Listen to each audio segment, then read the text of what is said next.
அனைவருக்கும் வணக்கம். ஸோ இன்றைக்கி இந்த வீடியோவில் நம்ம என்ன பார்க்க போகிறோம்னா, டிஎன்யூஎஸ்ஆர்பி எஸ்ஐ எக்ஸாமுக்கான கேஸ் டீட்டெயில் தான் நம்ம வந்து பார்க்க போகிறோம். ஸோ 2 அகாடமிகள் தொடர்ச்சியாக வந்து இதை ஃபாலோ பண்ணிட்டு தான் கண்டிப்பாக யூடியூப்பில் தொடர்ச்சியாக இந்த கேஸ் அப்டேட்லாம் நீங்கள் வந்து பார்த்துருப்பீங்க.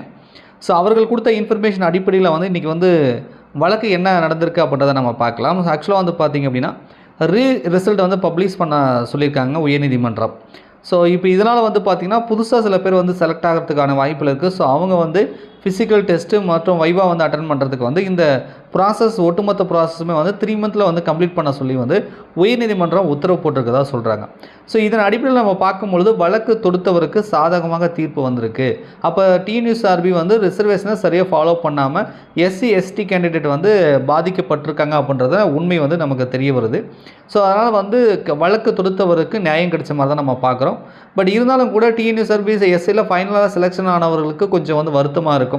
மேபி இந்த ரிசல்ட்டு கொடுக்கும்போது ஒரு சில பேர் ஆட் ஆகலாம், ஒரு சில பேருக்கு வந்து கேன்சல் ஆகிறதுக்கான வாய்ப்புகள் இருக்கா அப்படின்ற மாதிரி நம்ம பார்க்குறோம்.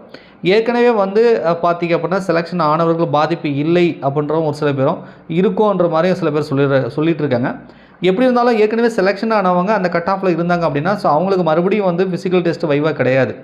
புதுசாக செலெக்ஷன் ஆகிறாங்க இல்லையா, இந்த ரூல்ஸ் அடிப்படையில் புதுசாக செலெக்ஷன் ஆகிறாங்க இல்லையா, ஸோ அவங்களுக்கு மட்டும் வந்து ஃபிசிக்கலும் வைவா இருக்கும் அப்படின்ற மாதிரி சில பேர் சொல்லிகிட்டு இருக்காங்க.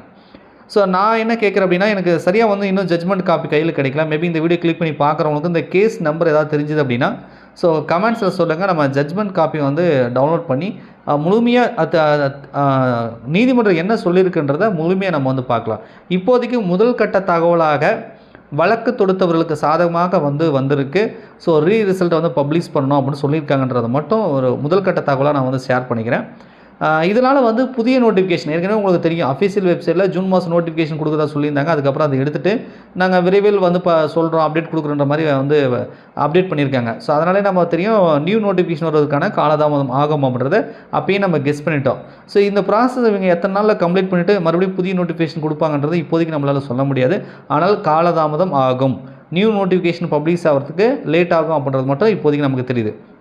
ஸோ இப்போ எல்லோருடைய பார்வை எங்கே இருக்குன்னா, ஓகே சப் இன்ஸ்பெக்டருக்கு கேஸ் போட்டாங்க, ரிசல்ட்டை பப்ளிஷ் பண்ண சொல்கிறாங்க, அதெல்லாம் ஓகே.